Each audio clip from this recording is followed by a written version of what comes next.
Já começou? Tá no Facebook também? Começou, acho que tá. Acho que tá na live. Acho que já tá na live, né? Bom, Uhum. primeiro, queria agradecer à Fundação Astrogildo Pereira pela oportunidade da gente estar aqui falando sobre literatura, apresentando uma autora. Queria agradecer a presença da Eneida Queiroz por ter topado participar desse primeiro encontro e também de eu ter sido chamado para fazer essa mediação. É uma série de primeiros agradecimentos e também a Biblioteca Salomão Marina por estar sempre à frente, né, dessas ações. E eu acho que para esse primeiro momento, o que a gente tem que falar, né, o que é necessário, é que antes que a gente comece a conhecer o trabalho da Eneida, antes que a gente comece a falar sobre os livros dela, conhecer ela como escritora, nós precisamos primeiro falar sobre o momento que nós estamos vivendo. Nós estamos vivendo uma pandemia, é uma situação muito séria, as pessoas estão morrendo, e eu acho que o primeiro ato que a gente tem que ter nessa live é um momento de solidariedade a todas as famílias que estão perdendo entes, a todos aqueles que estão pegando a doença, e a gente está aqui como também um momento de alívio para essas pessoas poderem ter um tipo de entretenimento diferente de tudo que está acontecendo. Então eu queria primeiro deixar essa minha Ressalva. humilde ressalva sobre o momento que a gente está vivendo, para a gente poder entrar agora no assunto. Eneida, muito obrigado por você estar aqui. E eu queria Obrigada a saber de vocês, ti, gente. nada. Fala um pouquinho da gente primeiro, quem é você, da onde você surgiu, de onde você veio. Eu sei que você veio de Niterói, mas a sua trajetória até chegar em Brasília, até Hum, publicar o seu primeiro livro, para a gente entrar nele, que é o Mulher e a Casa. Então, por favor, se apresenta aí para o pessoal. tá certo, gente. Oi, tudo bem, gente? Meu nome é Eneida Queiroz, tá? Eu sou historiadora. Como o Paulo falou, eu sou natural de Niterói, lá no estado do Rio de Janeiro. E eu vim morar aqui em Brasília no ano de 2008, quando meu marido passou num concurso público, né? Na maior parte das vezes as pessoas vêm morar em Brasília dessa forma, né? E aí, eu aqui morando em Brasília, eu também fiquei tentada a passar em algum concurso público também, né? A vida brasiliense é uma vida muito em busca de concursos, e acabei entrando no Instituto Brasileiro de Museus, né?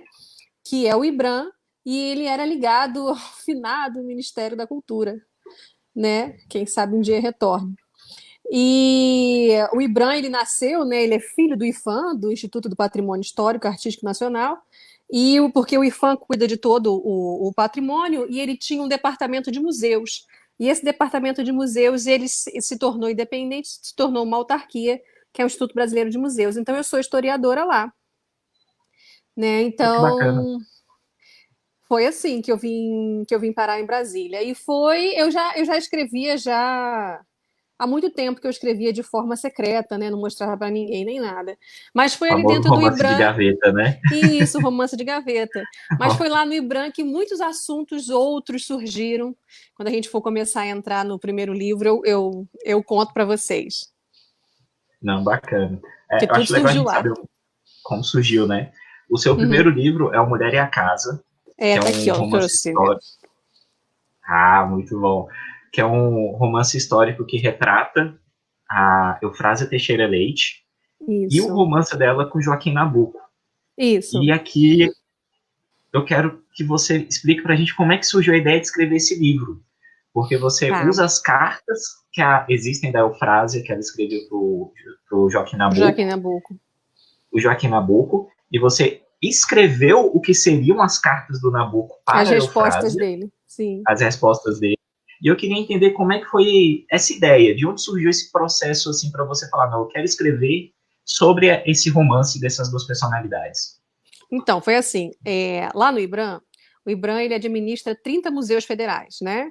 Alguns são muito conhecidos, outros são menos conhecidos. Os mais conhecidos são o Museu Histórico Nacional, o Museu Nacional de Belas Artes, o Museu da Inconfidência, esses são grandes museus conhecidos. Mas o IBRAM também tem alguns museus bem pequenininhos que poucas pessoas conhecem, como o Museu das Missões, lá no sul do país, né? O Museu de Alcântara, e o Museu Casa da Era. Não sei se vocês conhecem, mas o Museu Casa da Era é a casa onde Eufrásia nasceu, né? E passou a grande parte da sua infância lá. E fica na cidade de Vassouras, que é uma cidade do Vale do Café Fluminense, né? Ela é herdeira do café, da plantação de café e do boom do café do século XIX. E o IBRAM, ele tinha, na época, assim que eu entrei no IBRAM, ele tinha o projeto de fazer uma coleção de livros pequenininhos sobre esses museus menos conhecidos. Então, como eu sou historiadora, como eu gosto de escrever, me disseram, Eneida, vamos começar então a fazer a produção desses livros, vamos pensar em um para a gente começar. Então, eu comecei a pesquisar as histórias dos museus, dos personagens brasileiros, né, que habitavam esses museus lá do IBRAM, e a história da Eufrásia Teixeira Leite me chamou muita atenção. Primeiro, porque Eufrásia Teixeira Leite foi uma mulher do século XIX muito rica, né? A gente diz que ela era rica por herança, mas ela era milionária por talento, porque ela é herdeira, a fortuna dela é herdeira do café. Não que o pai dela fosse um plantador de café, fosse um cafeicultor. O pai dela ele era um comissário de café, ele era um administrador e um bancário, né? Ele fazia exportação e fazia empréstimo de dinheiro, mas tudo ligado à plantação de café. Mas os avós dela, né, tanto por parte de pai como por parte de mãe, né, esses dois casais de avós, eles eram plantadores de café com grandes fazendas, né? Então a gente pode dizer que por mais que o pai dela não fosse um plantador, todo o dinheiro dela é herança da escravidão e herança da cafeicultura ali no Vale do Paraíba Fluminense. Mas então essa mulher que herdou É, bastante dinheiro com a morte dos pais, né? Ela nunca se casou, nem nunca teve filhos, isso já é uma coisa assim que já chama a nossa atenção. E ela, ao morrer, ela doou, como ela não tinha nenhum herdeiro, né? Ela doou grande, grande parte da fortuna dela, que era avaliada em toneladas de ouro, mais de uma tonelada de ouro. Ela doou para os pobres de Vassouras e algumas instituições de ensino e outras instituições de saúde lá em Vassouras, Santa Casa de Misericórdia, né? Então, isso tudo já chama a minha atenção. Mas aí, quando eu soube que essa mulher, que é herdeira da escravidão e da cafeicultura, que ela foi noiva de Joaquim Nabuco, que era um grande abolicionista, né, um abolicionista famoso que lutava pelo fim da escravidão, eu já disse, é meio menino, que conflitante, isso, né? isso daí dá pano para manga, olha que Pois é. história. E aí, quando eu soube, porque assim, eles trocaram muito tempo cartas, né? E aí, as cartas que ela escreveu para ele estão até hoje na Fundação Joaquim Nabuco, lá em Recife. As cartas que ele escreveu para ela não existem mais. Aí existem lendas, né? Porque essas histórias sempre têm lendas. Uma das lendas é de que ela teria possivelmente mandado queimar as cartas quando ela estava no leito de morte, ou que ela tenha pedido. Olha, o que fuerte! Ela pediu para ser enterrada com as cartas. Essa é a outra lenda.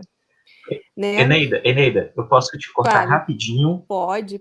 e eu vou só pedir aqui uma orientação do pessoal da fundação, porque tem gente aqui me mandando mensagem falando que não está encontrando o link da live para poder acompanhar a gente.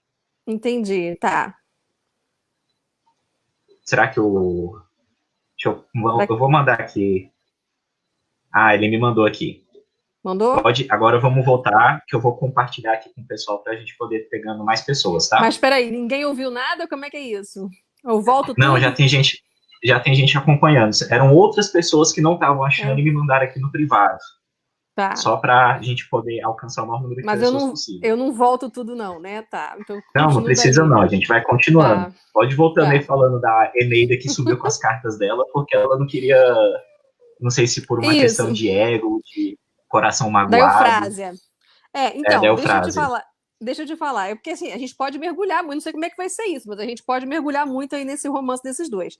Mas, só para te resumir, como foi um romance com muitas indas e vindas, né?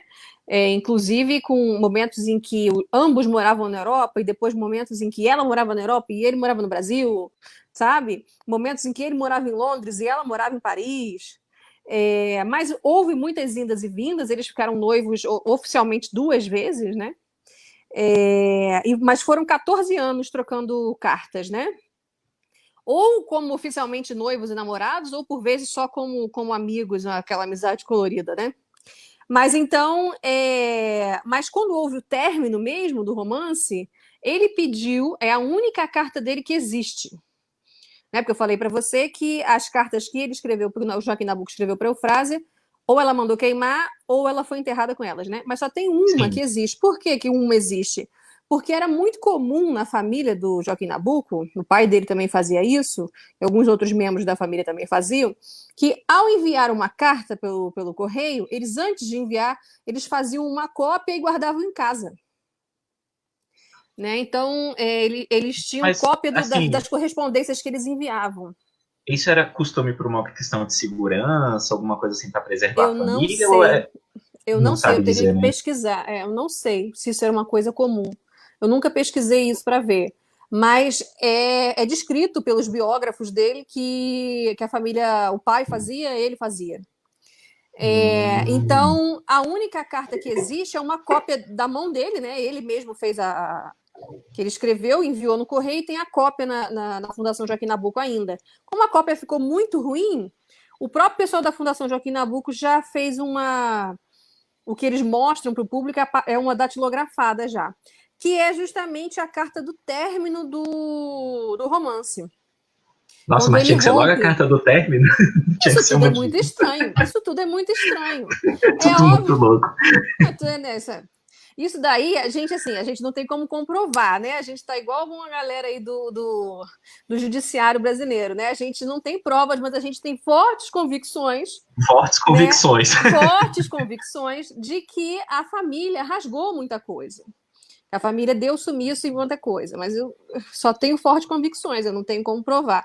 Mas assim, então, assim, a única cópia, ou ele mesmo rasgou, entendeu? Ele também pode ter feito essa Tomar seleção, de né? raiva. É, E não, ter porque deixado para a posteridade só a carta do término, né? assim, pela E leitura aí. que a gente tem do seu livro, é muito louco, porque assim, eu vou falar para você que você estragou minha vida nele. Porque eu li outros livros e que tem o Joaquim Nabuco como personagem, e eu não Uhum. consigo ver nos outros livros a verdade do Joaquim que eu vejo no seu livro. Por Eu que, leio meu outros livros, Deus? eu leio os outros livros e falo, não, esse aqui não é o Joaquim Nabuco falando. O Joaquim Nalano são as cartas que a Irene escreveu no livro dela. Esse aqui não é o Joaquim Nabuco. Olha, E eu vou te dizer, quem é Joaquim Nabuco? Joaquim Nabuco é uma pessoa muito inteligente, muito bem articulada, que tem uma voz muito. Você tem que imaginá-lo muito bonito fisicamente, muito alto, com uma voz muito bonita, muito sedutor, né? não, ele era bonito, isso é verdade. E uma pessoa versada em humanas, tá? Uma pessoa que gosta de história, uma pessoa que gosta de geografia, uma pessoa que tem preocupação com o social, que tem essa questão da escravidão, que ele quer terminar com a escravidão, né? Uma pessoa de humanas, né? Menos das matemáticas e mais de Humanidades, né? humanas. Isso, das humanidades, né? É um sociólogo, é um historiador, é um jornalista, é um homem que fala línguas, e é uma pessoa muito vaidosa, extremamente, extremamente vaidoso. Que sabe que é bonito e faz uso disso, e faz uso da voz, e um sedutor. Ah, Esse, legal. esse, esse é Joaquim Nabuco. Mas então, nessa carta do término, a gente sabe por ali que ele está pedindo para a Eufrásia para que ela envie de volta toda a correspondência que ele mandou para ela. E aí ela fala: não, não vou devolver, não, porque isso aqui também faz parte da minha história, são 14 anos, né? Trocando cartas, né?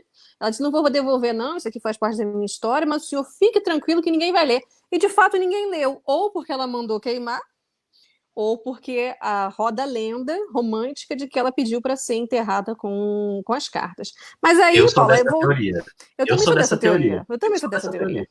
E como eu estou fazendo um romance histórico, né? Ou seja, existe um pé na ficção ali muito forte, é um romance.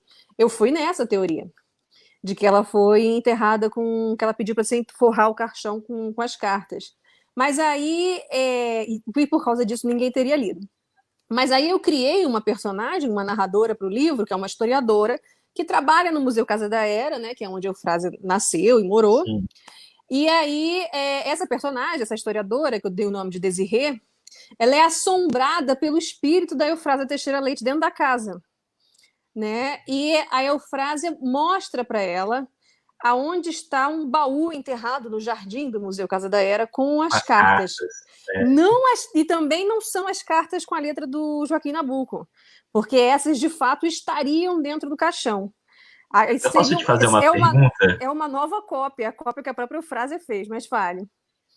Você tem alguma coisa assim, tipo, seu romance viralizar na literatura brasileira, e a Eu galera ia começa a adorar. invadir a casa da Era para poder desenterrar onde você fala que está enterrado É, alguma aí coisa. é perigoso, aí é perigoso. Já imaginou isso? O IFAM não permite. O IFAM não permite, né? O IFAM não permite. Não é nem o IBRAM, o IFAM não permite. A casa é Não, tombada, né? A não, casa em jardim, né? É. não, desculpa a interrupção, é que o meu humor é péssimo, né? Então Não, pode mas, continuar. mas aí, mas eu ia adorar que meu romance viralizasse.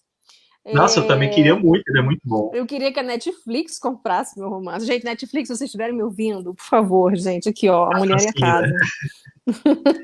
Mas, mas então é isso. Eu fiz a própria Eufrásia, antes de morrer, reescrever todas as cartas que Joaquim Nabuco lhe enviou.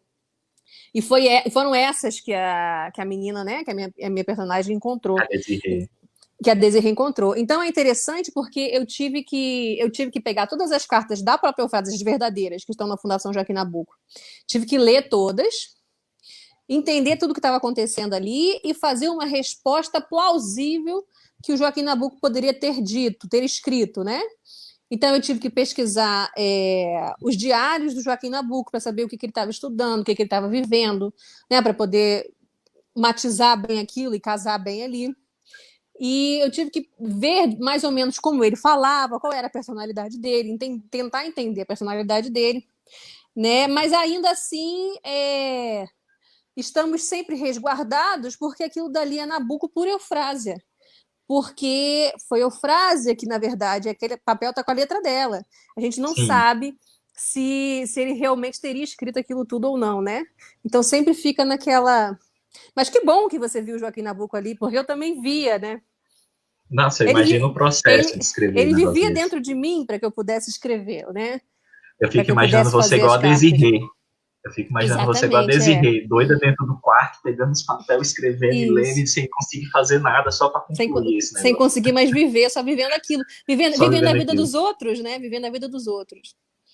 Não, mas, galera, esse é o primeiro livro da Eneida, Mulher e a Casa. Eu super recomendo a leitura. Foi uma leitura, assim, que me prendeu, Vou eu li estudar de muito novo. rápido. E só um adendo, assim, que eu queria falar muito, de como nós, brasileiros, temos personagens incríveis na nossa história. Eu lembro que a Eufrásia Teixeira Leite eu li muito rápido, eu estudei muito rápido no ensino médio, tipo assim, foi uma passagem de... Então você chegou a vê-la no ensino médio, que a maior Eu parte cheguei das a pessoas ver. nem conhece. Nem conhece, não. Eu tive porque eu tive a sorte de ter um professor de história meio revolucionário. Então ele Uhum, gostava de trazer personagens mais assim por detrás dos panos, né, da história uhum, brasileira. E eu lembro que ele só falou da Eufrásia por conta desse romance do Joaquim Nabuco. Então, tipo assim, uhum. eu não estudei a Eufrásia pela Eufrásia, eu estudei ela por conta de Por quem é o causa do Joaquim Joaquim Nabuco. Nabuco.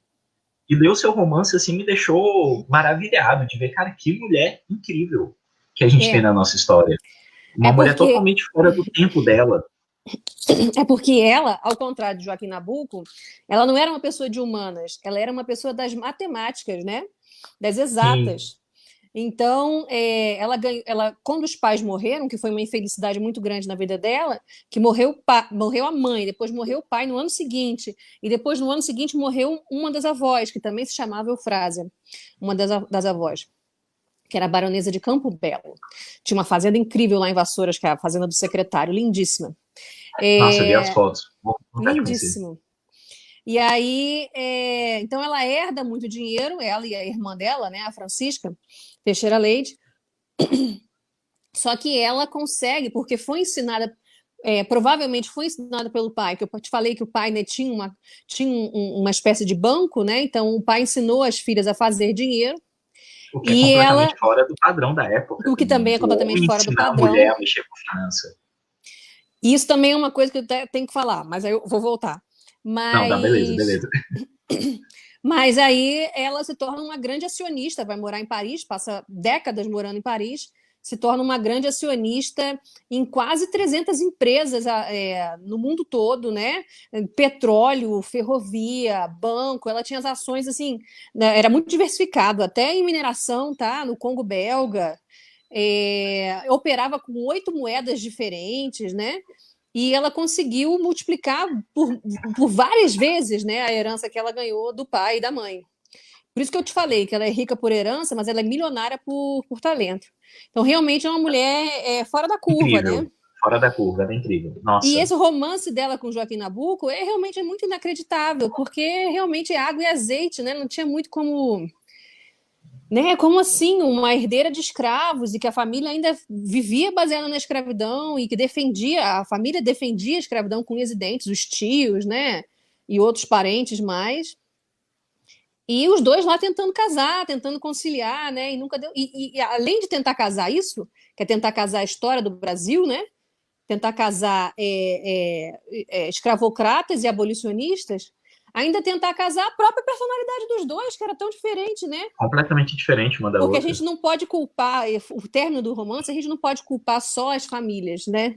Ah, uma era escravocrata, a outra não era. A gente tem que culpar também, né? Os Todo dois o eram contexto. todo o Também tem a contexto, questão, né? a vivência política do Joaquim Nabuco, que privou ele de viver muita coisa também. Mas Sim, sim. assim, nós já estamos chegando aqui a 20 minutos de live. Eu não sei quanto tempo que a gente tem. Quanto tempo que a gente tem? A gente já está a 20 minutos. A gente Eu tem tô uma aqui hora, é isso? eu acho que uma hora é um tempo Tá, confortável, né? O tá. pessoal poder acompanhar e tal, até para a gente Uhum. também poder divulgar depois para o pessoal Se poder. me deixar, eu falo. Não, meu papel aqui é ser chato, Eneida, Tá, relaxa. tá. Mas assim, a gente vai partir para o próximo livro, mas fica aqui de novo a minha recomendação de leitura, Mulher e a Casa. Somente para aqueles que não conhecem a Eufrásia Teixeira Leite, não conhecem direito esse romance que foi entre o Joaquim Nabuco, e E que que queiram querem conhecer o saber um Joaquim pouco Nabuco. também sobre o fim da escravidão, né? A campanha O fim abolicionista da também. escravidão fala muito sobre a questão do fim da escravidão, e que queiram conhecer quem é o Joaquim Nabuco de verdade, porque se existe outro Joaquim que não está nessas cartas que você escreveu, eu não aceito. Velhinho A Joaquim de gente, corpo e alma. Joaquim de Corpo e Alma. Só confirmando, reforçando, né, a nossa live está sendo transmitida pela página do Facebook da Fundação Astrogildo Pereira. Eu já compartilhei nas minhas redes sociais aqui. Quem não conseguir depois, acha pelas minhas redes sociais. Eu Eu também acredito vou que a Eneida republicar. também vai compartilhar posteriormente para a gente estar alcançando outras pessoas que não conseguiram nos acompanhar na Ah, live. eu quero colocar no meu canal do YouTube. Ah, eu também vou botar, boa ideia. Isso. E agora a gente vai partir para o seu segundo livro, porque eu posso dizer que eu sou um leitor que eu já li toda a obra literária de Eneida Queiroz. Desculpa aí para vocês. Mas aí é fácil, né? Não é fácil mesmo, são livros muito bons de ler, é muito fácil. E o seu segundo livro também é um romance histórico, que é o Úmida Também. Trama. Tô vendo que você já tá pegando ele aí. Isso. Muito bom. Eu sou apaixonado nessa capa, meu Deus.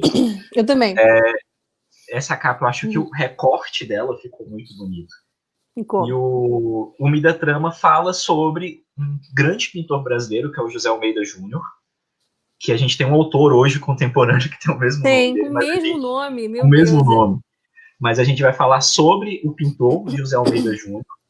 E eu queria saber de você, porque você partiu de um romance, né, que foi da Eufrásia com Joaquim Nabuco, e o seu segundo livro é outro romance, só que é um romance bem mais apimentado, um romance bem mais cheio de vucu-vucu, né, que Muito é vucu entre vucu. muito vucu-vucu, que é entre o José Almeida Júnior e meu Deus, A prima e dele, a Maria prima Laura do Amaral Maria Gurgel. Laura, que Isso. ela acabou sendo adúltera, né, junto com Uhum. o José Almeida Júnior. Explica pra gente como é que você chegou nessa história para poder querer retratar ela. Então, como eu te falei, eu já tinha A Mulher e a Casa, que já era narrada por essa personagem que eu criei, a Desirê, uma historiadora que trabalhava no Museu Casa da Era. Então eu pensei assim, eu acho que eu posso fazer talvez uma trilogia de romances históricos que sejam ambientados em museus brasileiros e com personagens brasileiros, e sempre narrados pela Desirê, né, por essa historiadora. Então, o que eu fiz foi o seguinte: eu fiz, porque você sabe que você leu A Mulher e a Casa, Desirê ela entra num processo um pouco psicótico com as cartas trocadas entre Joaquim Nabuco e Eufrásia, e Bem ela, né, doida. ela sai um pouco da caixinha, ela deixa de viver a vida dela para viver a vida dos outros. Então, os pais intervêm na vida dela, como ela é uma jovem adulta, começando a trabalhar e tal. Os pais, e ela era muito mimada, você sabe disso que o personagem era muito mimado e tal, né, com uma proteção dos pais muito grande. Os pais intervêm e resolvem tirar um mês sabático, que ela está de licença no trabalho. e como são pessoas com dinheiro, resolvem levá-la a Paris para espairecer, né? E tentar pensar em outras coisas e tomar a medicação que ela estava precisando tomar, né? Que Eu ela estava queria, tomando. eu queria ter pais que me levassem para Paris para Isso, tomar isso, remédio. seria bom, né? É, Sempre muito bom espairecer e tal. se parecer, fazer assim. E lá em Paris existem muitos museus, e muitos com conexão com o Brasil, porque esses, sobretudo os museus de arte, né? O Louvre e o Museu d'Orsay. O Museu d'Orsay é um museu muito recente, mas os pintores brasileiros do século XIX, eles, por vezes, né, eles faziam a formação deles na Europa, ou em Paris, ou em Roma, em Florença também, né? Mas era sobretudo assim, França e Itália.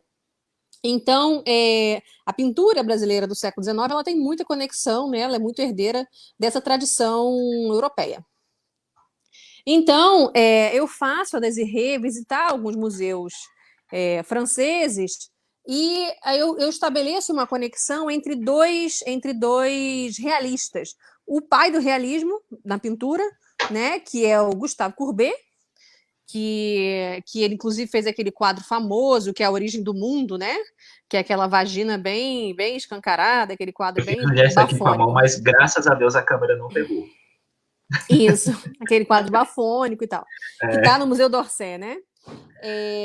E aí eu estabeleço uma relação entre o Courbet, que é o pai do realismo na pintura, né, esse francês, e o José Ferraz de Almeida Júnior, que é o pintor brasileiro, um realista famoso aqui no Brasil, inclusive muito importante para a pintura brasileira, porque ele é um dos primeiros a introduzir as temáticas brasileiras, assim, dos personagens mais pobres, mais populares do interior do país, sobretudo do interior de São Paulo, que são conhecidos como os caipiras, né?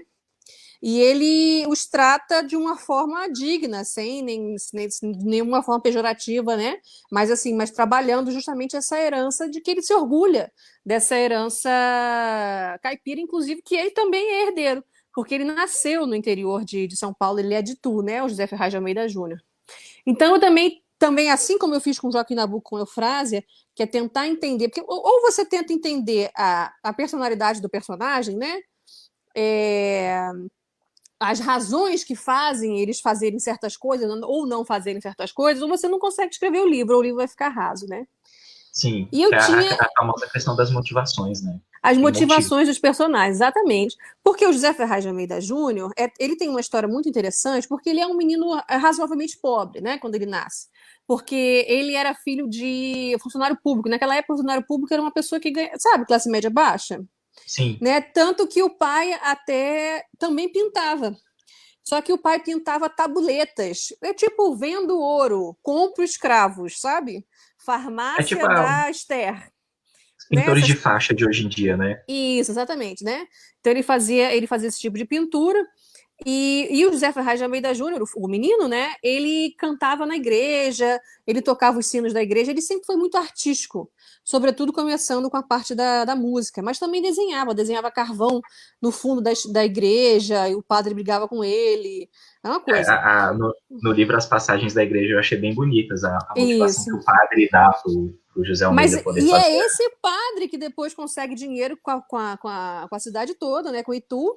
Eles Uhum. conseguem fazer uma espécie de vaquinha para fazer com que o José Ferraz de Almeida Júnior fosse, então, para a capital, né? Que era a corte lá no Rio de Janeiro, que ainda era império, então era a corte, ficava na cidade do Rio de Janeiro, para que ele fosse estudar na Academia Imperial de Belas Artes, né? Já que ele desenhava tão bem e tal. Sim. E aí eles conseguem. É claro que além da vaquinha, porque a vaquinha é um dinheiro miúdo que você vai recolhendo de cada pessoa na cidade, mas alguns importantes da cidade deram um vulto maior, né? Um dinheiro maior. E aí ele vai estudar e ele se forma na Academia Imperial de Belas Artes, muito bem formado, mas poderia concorrer ao Prêmio Viagem, porque você, ao terminar, você poderia fazer um quadro e concorrer ao Prêmio Viagem, que é justamente essa viagem para a Europa, né, que você seria bancado pelo governo brasileiro para estudar lá. E o Almeida Júnior não. Entender a personalidade dele é que eu acho incrível. Ele não quer concorrer ao Prêmio Viagem, porque ele quer Nossa, voltar para Itu, para voltar para a cidadezinha dele, para ensinar, para dar aula, para você formar fala novos isso, pintores. você falando isso, me vem muita memória da leitura que, caraca, que raiva que me dá do José Almeida Júnior durante a leitura do livro. Uma hora ele quer uma coisa, depois ele quer outra, depois ele não tem coragem para fazer o que ele quer fazer. Ele passa o livro inteiro nesse sentimento de vou, não vou, vou, não vou. Mas assim, tem esse sentimento vou, não vou, sobretudo com a Maria Laura, que eu vou falar Com a agora, Maria né? Laura. Mas tentar entender o amor dele pelo interior de São Paulo, isso não tinha vou, não vou, sabe? Isso sempre Não, foi isso foi mesmo. muito. Isso sempre Foi foi muito muito. ímpeto. Isso, muito claro para mim, né? Porque o que faz alguém abandonar a ideia de concorrer ao prêmio viagem, entendeu? Para voltar, não, deixa eu voltar para casa, não sei o que, para dar aula. Só que aí, né, o destino, uma coisa. Tem uma inauguração de uma estação de ferro lá no interior de São Paulo, que Dom Pedro II vai na inauguração, e tem os quadros, porque o Almeida Júnior fazia os quadros dessas pessoas importantes no interior de São Paulo. Cafeicultores, normalmente, cafeicultores e políticos. E o Dom Pedro II olha os quadros e diz: nossa, mas o pintor é muito bom. Aí o pessoal fala: é muito bom mesmo, fez até a Academia Imperial de Belas Artes, só que voltou aqui pro interior, pega esse menino. E aí alguém arranjou, do tipo, cata ele aí para ver o imperador. E aí arranjou, botaram os dois juntos. E o Dom Pedro II fala: não, eu vou. Tipo... Aí o pessoal falou: não concorreu ao prêmio Viagem, acredita? Aí o Dom Pedro II foi e disse: não, eu pago para você ir para. Porque ele pagava, né? Ele Sim, pagou bolsa de estudo para algumas pessoas, né? Da música, da pintura, do das próprio artes de bolso, maneira né? geral, do Fora próprio bolso, do próprio bolso. E aí o Almeida Júnior vai para a Europa e passa muitos anos lá, morando em Paris. Ele chega aí e voltar três vezes, né? Mas dessa primeira leva, eu acho que ele passa 6 anos lá. Ele se forma lá e tal. Então ele volta já com uma bagagem, com uma fama maior. E aí você poderia pensar, nossa, mas Almeida Júnior é uma pessoa, então, agora que está começando a ganhar mais dinheiro, está tendo cada vez mais importância, que morou muito tempo na Europa. Ele poderia ter a mulher que ele quisesse. Né? Então, mais uma vez, eu tentando entender a personalidade dele. Ele poderia ter a mulher que ele quisesse, no entanto, ele escolhe a prima, que já era casada com outro Muito primo doido. dele.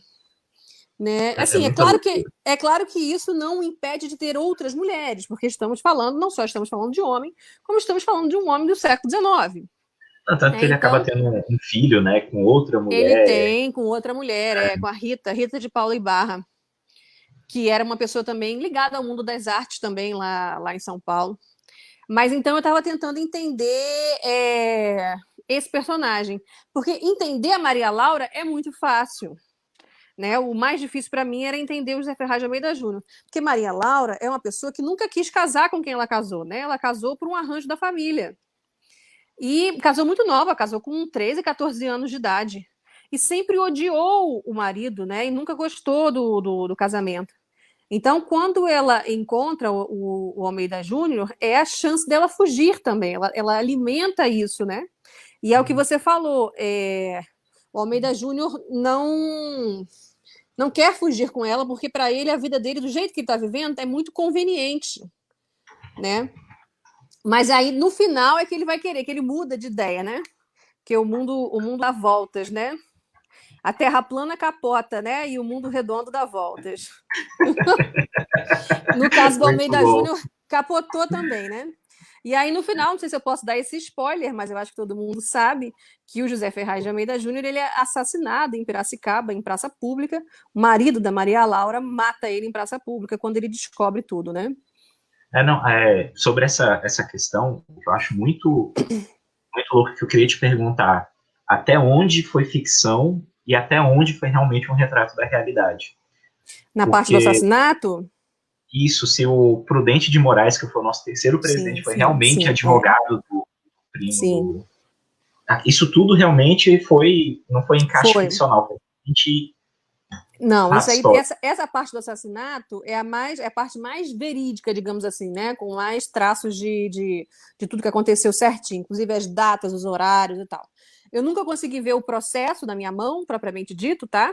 Mas eu usei um livro que se chama A Morte no Fim do Mundo, do Domênico Pacheco, eu acho que é isso, A Morte no Fim do Mundo, que ele é até um advogado, mas ele fez essa biografia do Almeida Júnior. E ele conta essa história da vida, ele conta tudo, né? Inclusive, eu uso no final do meu livro, eu até falo, porque o próprio autor ele disse: eu fiz uma biografia. Um dia alguém pode fazer um romance dessa história. E foi o que eu fiz, né? Que você pode, a mesma história você pode fazer de diversas formas. Pode virar filme, pode virar biografia, pode virar romance, pode virar minissérie, novela, essas coisas. E aí foi ele que trouxe na morte do fim do mundo, foi ali que eu vi as datas exatas em que as coisas iam se desenrolando, né? Quando o marido traído descobriu as coisas, quando ele pegou o trem para pegar a menina na escola, a filha na escola, ele fez questão de levar a filha mais velha, né? Para De tirar ela do internato, né? Pra daí tirar poder... ela do internato para que ela visse quem era a mãe, o que a mãe estava fazendo, né? Inclusive a forma como a faca entrou na clavícula e não sei o que, tudo isso foi descrito, né? Eu peguei dali. E é aquilo mesmo. E ele foi, e o advogado do marido, né? Do assassino, exatamente, o Prudente de Moraes. Que Foi o depois de nosso ser terceiro presidente da República. presidente, né? Isso, e depois de ser presidente da República, ele voltou a advogar, lá em Oh, caramba. Piracicaba. Né? Um outro detalhe que eu gostaria de falar desse seu livro, O da Trama, além de todo esse romance que o José Almeida tem com a prima, dessa questão do primo dele, né? Ser fazendeiro e Uhum. ter menos dinheiro do que o pintor e ter que pedir dinheiro ao pintor, Pedir todas dinheiro essas questões emprestado. para o pintor, de todas essas questões, tem duas passagens no livro que me marcaram muito.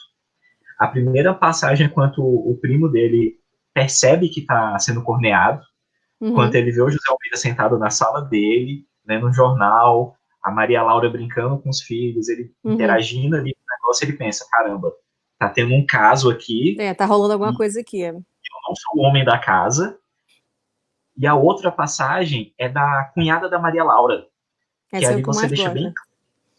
Nossa, essa passagem, na hora que eu li, fazer igual me arrepiei todinho. Tipo assim, foi uma coisa muito boa. Porque ela vira pro irmão dela, né? E fala, ela é uma solteirona, não Uhum. casou, sempre ali pra cuidar da família e tal. E ela vira pro irmão e fala: você, na minha idade, ainda tem uma vida a viver, né?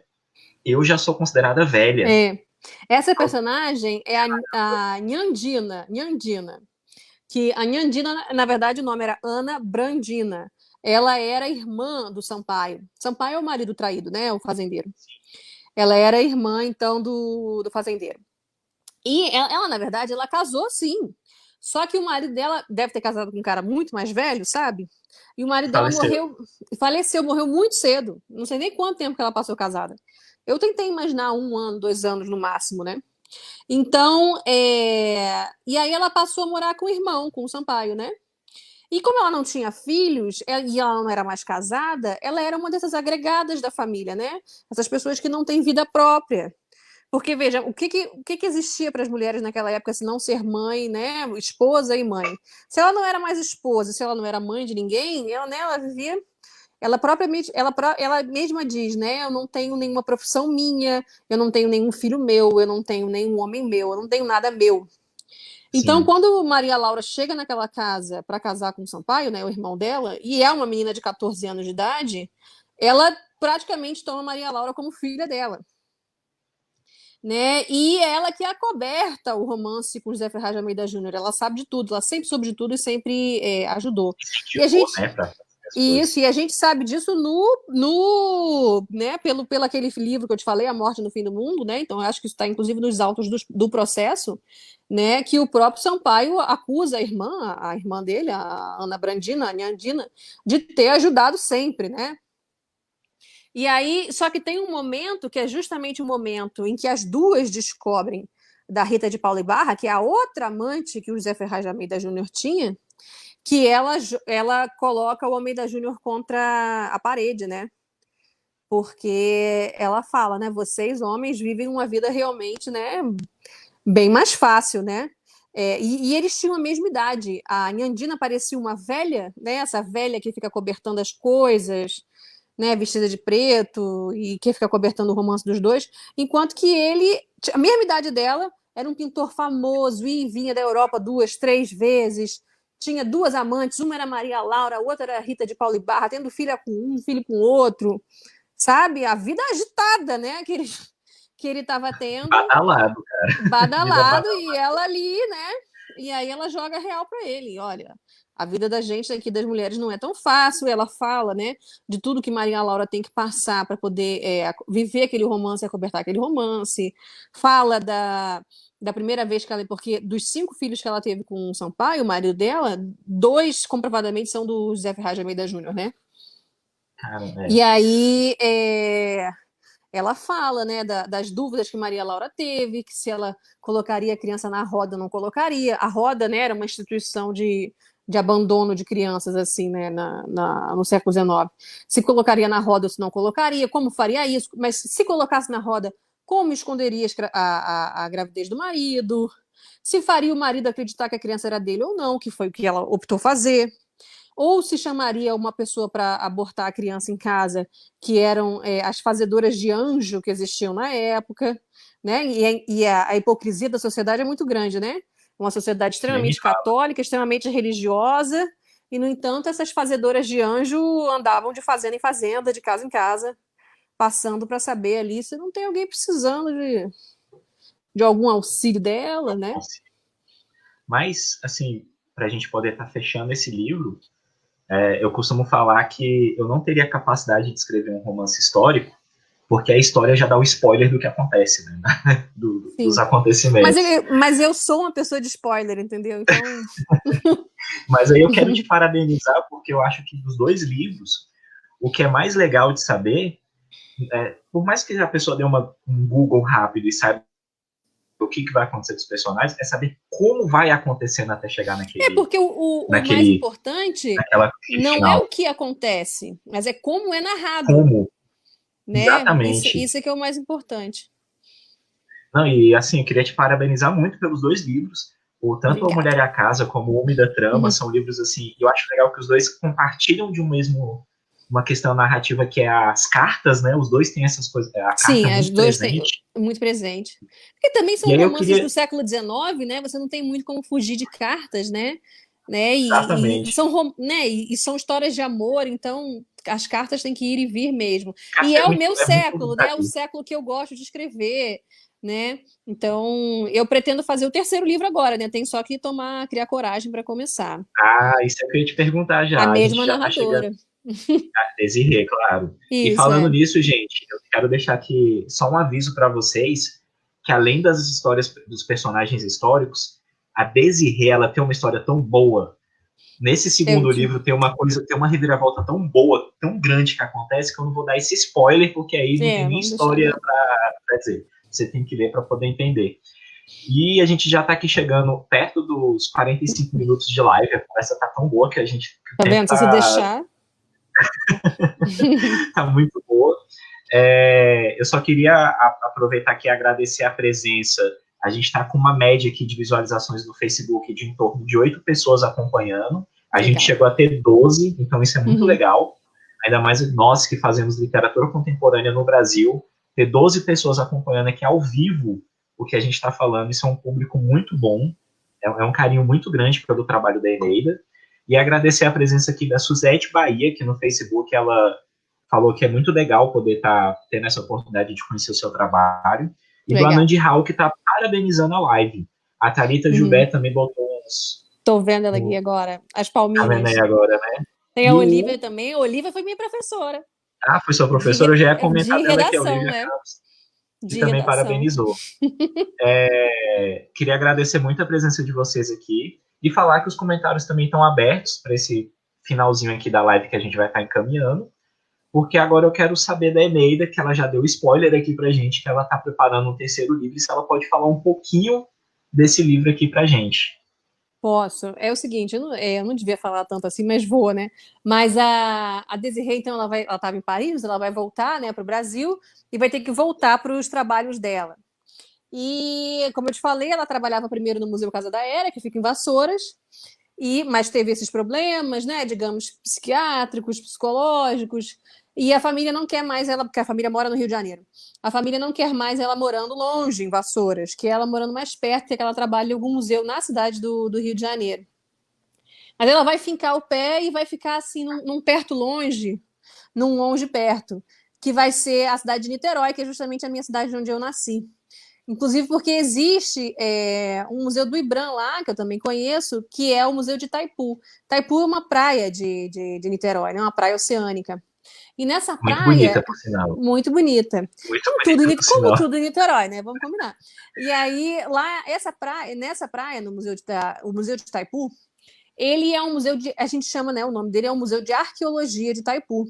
Justamente por quê? Porque na frente do museu existe um sambaqui. Eu não sei se você sabe o que é um sambaqui. Um sambaqui parece uma duna, mas não é uma duna. Na verdade, ele é uma formação produzida pela humanidade, né? Foram os homens que fizeram aquela duna. Ela é formada por conchas e por ossos. Um pouco de areia também, mas conchas e ossos, né? Aquilo existe há uns 8.000 anos, né? As populações que viviam ali em Itaipu, ou seja, antes dos índios ainda, né, que eles moravam ali. Então, existe esse Museu de Arqueologia de Itaipu. E o que aconteceu? Por que existe esse prédio lá, do lado da duna, que guarda, né, justamente esses ossos e essas conchas? É porque existia um convento ali, né, na verdade era um claustro de mulheres, né, que foi construído no século XVIII, se eu não me engano. E ele era uma instituição religiosa que servia para guardar mulheres indesejadas, né? E ficava ali do lado da duna, na frente do mar mesmo. Então eu vou contar a história justamente de uma dessas mulheres, porque existe no Arquivo Nacional e em outros arquivos algumas documentações. O nome dela era Conceição, Maria Conceição, e ela é uma mulher que foge desse claustro lá de... O nome se chamava Convento de Santa Teresa, o Claustro de Santa Teresa, que é justamente o prédio que hoje ele entrou em ruínas, né? Porque depois no século XIX ele foi abandonado, aí ele acabou entrando em ruínas, né? E hoje em dia as ruínas desse antigo claustro formam, né, o Museu de Itaipu, que é um museu de arqueologia. Mas além de ser um museu de arqueologia, ele guarda a história, né? Por mais que não tenha muito na exposição, na expografia do museu não conte muito a história dessas mulheres, mas a gente sabe que essas mulheres, né, e como você sabe, né, meus livros são habitados por almas, né, desde da Mulher e a Casa, o espírito da Eufrásia aparece, né? Sim. Então eu acho que o espírito de Conceição também pode aparecer, né? Porque essas ruínas elas devem estar cheias dessas almas, né? Esses espíritos dessas mulheres que foram trancafiadas ali dentro. E essa é uma que conseguiu fugir, então eu vou contar essa história, né? De como ela fugiu, com a ajuda de quem, ou sem ajuda, foi pelo mar, foi por terra. E nessa eu acabo contando, eu quero contar um pouco da história de Niterói também. Niterói no século Bacana. XIX, né? Nossa, Niterói deve ter uma história muito boa, né? Porque tá ali ao Ah, lado da corte. Então, assim, devia ser uma isso, do ladinho. cidade que aconteceu de um tudo também. E para a gente poder aqui já tá finalizando aqui, Finalmente. agora eu quero uma dica sua, porque a gente está aqui no quadro Conhecendo o Autor. E eu Uhum. tenho certeza que essa live aqui vai chegar em muitas pessoas que querem escrever algum romance histórico e que queiram pelo menos uma dica assim, de construção, do que pode ser utilizado para poder ajudar a escrever um romance histórico. Então, nada melhor do que perguntar a uma autora de romances históricos dicas de narrativa, dicas de escrita, de como se organizar para escrever um livro tão grande, né? Porque o livro ele é grande porque tem pesquisa, tem debruçamento sobre as páginas para poder entender os personagens, que é uma coisa que você falou bastante durante a live. Então, o que você pode falar para essa galera que está querendo aprender, querendo escrever? Olha, gente, para você escrever qualquer romance, existe toda uma organização. E no caso do romance histórico, é o que o Paulo falou, ainda existe a pesquisa histórica que você não pode errar, não pode falar besteira, né? Não só nos personagens, já que os personagens que você está. Por vezes são personagens muito famosos, né? Se você traz o José Ferraz de Almeida Júnior, você tem que conhecer a história dele, né? Tem que conhecer a biografia dele, né? Se você traz a história da Academia Imperial de Belas Artes, né? Não pode falar besteira, os outros pintores estavam ali dentro.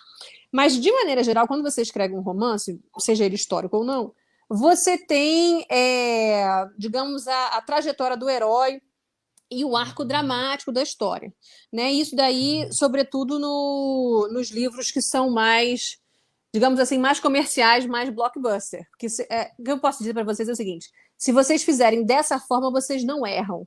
Eu não estou querendo dizer para vocês que todos os autores fazem isso. Quando você pega um livro do Machado de Assis, por exemplo, Machado de Assis não fazia isso, tá? E os livros são brilhantes. Mas o que eu estou querendo dizer é que a produção de Hollywood, a produção do Netflix e a produção de literatura também, quando ela não quer errar, ela faz uso disso. que é justamente esse arco dramático. Como é que começa uma história, normalmente, né?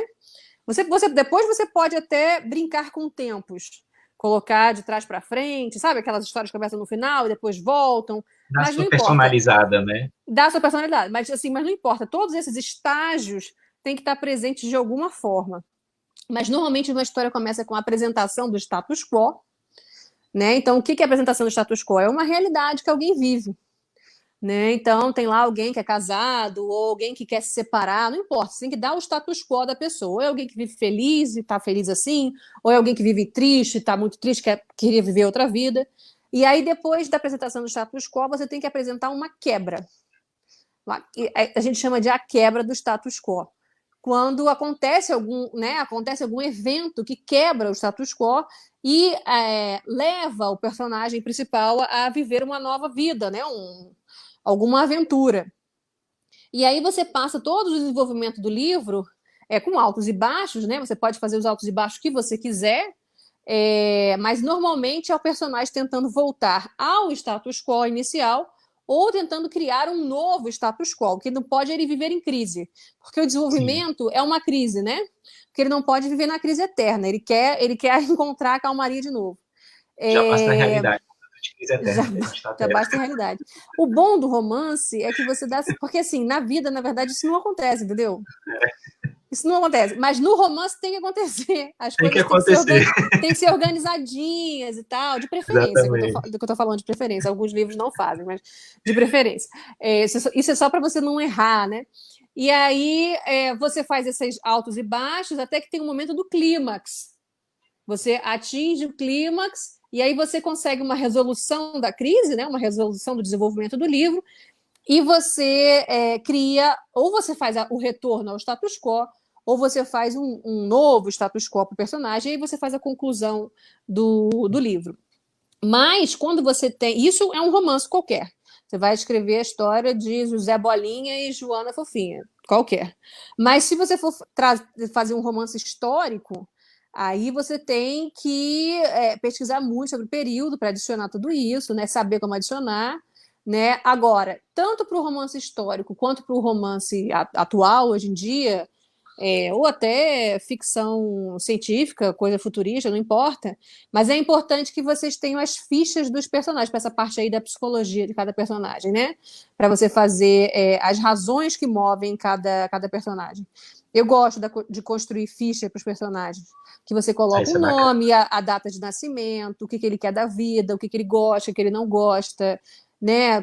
Tem gente que coloca signo no personagem também, para entender como ele é, né? Tem gente que coloca o Pessoa, né? Todos os heterônimos dele tinham mapa astral, né? E tem gente que faz tudo isso para você entender como é a pessoa, como pensa a pessoa, o que falaria a pessoa, né? Como ela entende o mundo, até para você diferenciar os personagens, para que eles fiquem, né, bem diferentes um dos outros. Não, muito bacana. A gente já vai encaminhar aqui para o final. Eu queria agradecer mais uma vez a Fundação Astrogildo Pereira por estar disponibilizando a página no Facebook para a gente estar fazendo essa live. A Biblioteca Salomão Malina por estar fazendo várias atividades literárias dentro do espaço da biblioteca. Grupo de leitura. Grupo de leitura Eneida de Moraes. Olha só que... Olha o nome. Olha o nome. Da Biblioteca Salomão Malina. Vocês podem acompanhar todas as atividades, tanto pela página da Fundação Astrogildo Pereira, como pela página da Biblioteca Salomão Malina. O clube de leitura ele acontece em Brasília, Distrito Federal, mas o próximo encontro nós vamos fazer ele virtual. Então ainda dá para vocês pegarem o livro, ler e poder participar. O livro é o Senhor das Moscas. Então vai ser uma discussão bem legal. Queria agradecer pelo convite para me estar fazendo a mediação. Eu espero que eu tenha feito uma mediação à altura da Eneida, porque eu tenho certeza que quem ouviu a Eneida não tem o que reclamar, foi muito bom. E eu vou deixar agora para você, Eneida, para fazer sua despedida para a gente poder estar encerrando, que a gente já está aqui há quase uma hora conversando. Muito boa conversa. Muito obrigado. Olha, Paulo, eu que te agradeço demais, viu? Você é sempre um amor. Adoro você sabe disso, no meu coração. Obrigado. Eu só não posso fazer o outro lado do coração porque eu estou segurando o celular. E agradecer também a biblioteca e a fundação, todo mundo, tá? E dizer para vocês que estou aqui com essa parede de bichinho, porque estou aqui super grávida. Olha isso, Olha, eu gente. sou gravidíssima. Olha o tamanho da barriga aqui, por isso que esses bichinhos estão na parede aqui atrás. Mas eu queria dizer para vocês que se vocês querem ler meus livros, eles estão na Amazon, tá? O formato digital dele está na Amazon, vocês podem ir lá procurar. Ou então me procura aí nas redes sociais, que eu ainda tenho alguns livros físicos comigo. Eu posso também tentar enviar pelo correio, tá? Mas me sigam aí no YouTube, que eu tenho um canal no YouTube também. Acho que vocês vão gostar. Eu falo sobre história, falo sobre museus, falo sobre literatura, falo sobre filmes, falo sobre história. Né? E é o que o Paulo Seu falou. canal é muito bom. Os personagens brasileiros, eles mereciam muito material ainda. Muitos livros, Sim. muitas séries, né? Eles são fascinantes. A história do Brasil, para mim, é muito fascinante. Nossa, eu também gosto muito da história do Brasil. Então, gente, e só uma curiosidade para vocês saberem, o Museu Casa da Era é a única casa que tem o seu interior preservado de acordo com o século XIX, no Brasil inteiro. Eu fiz essa pesquisazinha, e aí a gente vê... A gente acredita que seja uma das raras casas, talvez a única, né, preservada na sua totalidade, né? Original. Então, assim, por isso que eu só queria deixar essa curiosidade no final para falar a importância da gente estudar, reconhecer a nossa história nacional e, dentro desse aspecto, ler os livros da Eneida, que eles vão te ajudar muito a você criar esse carinho pela nossa história. Pessoal, muito obrigado. Obrigada, obrigado pela gente. presença. Eu vou fazer um favor para a Eneida e eu vou colocar nos comentários da live aqui da página da Fundação o link para os livros dela na Amazon, para quem quiser ter interesse. Eu vou botar aqui comentado, que eu estou com a live aberta aqui também no Facebook para acompanhar, né, quem comentou. E muito obrigado novamente à Fundação, à Biblioteca, e eu espero que esse espaço traga muito mais autores brasileiros para a gente poder estar conhecendo melhor eles. Obrigada, gente. Beijo. Beijo, tchau. Beijo, tchau.